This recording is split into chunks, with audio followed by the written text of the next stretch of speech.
Hey guys, Drchickenz here, and today we'll be discussing Yu-Gi-Oh! Being delayed until 2022, as well as the fact that new Yu-Gi-Oh! Products are going to be released in waves now. But hey, let's dive into the juicy topic, guys. So a fair few products have just been announced that they're going to be delayed from 2021 all the way up to 2022, guys. With a little bit of a pushback starting off, we got that new Battles of Legend, the Brothers of Legend Karibo set being pushed back from November to December, guys. Now, this is a little bit of a frustrating one, especially for you guys looking out for that new Brothers of Legend set, especially with all them Karibos in that new art, all them rainbow ones, and potentially that fusion Karibo, you know, with that horn and everything, guys. But hey, even more frustrating, moving into the next set, Synchro Storm, which was supposed to be released around July or so of this year, has been pushed all the way up to next year, early mid-next year, guys. And this was looking like one juicy set, especially for all the meta players and people playing in them tournaments. This does look like one juicy set. And it's a little bit disappointing, especially for them meta players, guys, as supposedly that was going to be one epic one for all their meta upgrades and going to them tourneys and everything, but hey, such is the way. And next we got one I'm a little bit less excited about, but that new Hidden Arsenal set coming out, guys, has also been delayed from 2021 up to 2022, guys, even though it's going to be a little bit of an earlier release next year. Top of that, the Grand Trader set being pushed back a little bit as well, which definitely looks like an epic one, guys. With the only booster box sets remaining this year being the Brothers of Legend, that Karibo set, and that Burst of Destiny, which apparently does have a ghost rare, so should be a juicy one, guys, but hey, we'll have to wait and see and all that. As well as we still do have a couple sets planned for release, like that Maximum Gold El Dorado, and them 2021 Megatins, guys. As well as them OTS 17 packs, is it? I believe, with also the just announced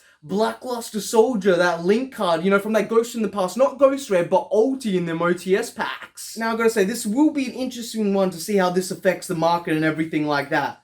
But for the most part, I think people are just a little bit disappointed right now having to wait that extra mile. Especially with, I don't know about your guys' opinions, but 2021's had a couple blackluster Yu-Gi-Oh! Sets.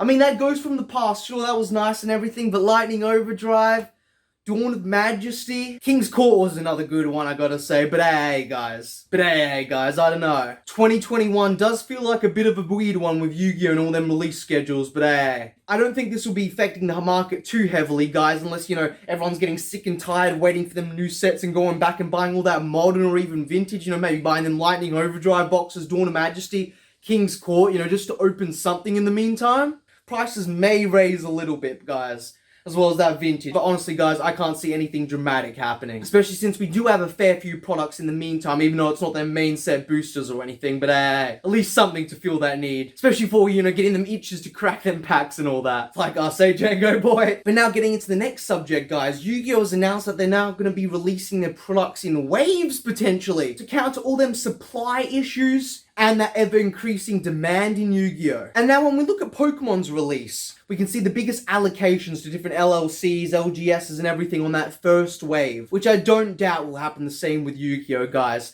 And as waves 2, 3, and etc. trickle in, we'll only see prices of modern product after its release slowly dip back down before it retraces over time. This will be a disincentive for some, you know, they'll love to buy that modern Yu-Gi-Oh! Thinking, oh yeah, this is the only wave coming out before Unlimited, better buy it all now, this and that. And I gotta say, this is a little bit of a weird one since Yu-Gi-Oh! Is different in that regard compared to Pokemon, having first edition print runs and Unlimited compared to Pokemon just being all the same. This will make it a little bit more tricky and honestly disincentivize some people into investing and buying and holding boxes for certain times, you know. We may see people cracking open more boxes, cases on wave 1s and waiting for wave 2 and 3 to keep stock if they're looking for that, with knowing the possibility that all their purchases they can rebuy later on and have the fun of opening it up now since other waves are coming down the line. This could help out. As I said, possibly not with prices and modern as soon as it comes out following waves that release. But this won't last forever. As we've seen with Pokemon, most sets only get reprinted, what, 2-3 waves, maybe 4 max? And on them rare cases like Hidden Fates and other sets like that, maybe we can see, you know, a year or so later, a crazy reprint for all that demand and stuff, but hey. It will be interesting to see how all these delayed products as well as waves coming into Yu-Gi-Oh! Affected, and if we're going to see it changing more saw into Pokemon, with prices rising on wave 1 and then dipping with the following waves after and so on, as well as seeing a premium for singles that come out early, since some product seems to get scarce, demand outweighing that supply, in turn causing them sealed boxes to rise up on wave 1, them singles, holos, PSA raws, all because of that demand and those people that couldn't get it early on wave 1 and the others that had that fear of missing out. But hey, then again, as we can see in Pokemon, there's more than enough product to go around as long as you can be patient and wait. And on the other hand, being a negative, we could potentially see an uproar on wave 1 of boxes being priced at crazy prices depending on the allocations people get for wave 1 compared to 2 and 3. We could potentially see the same thing as Pokemon, as soon as that Evolving Sky comes out, 120, boom, straight up to 180 a booster box. This could potentially be the same case with Yu-Gi-Oh! Depending on how supply and demand goes.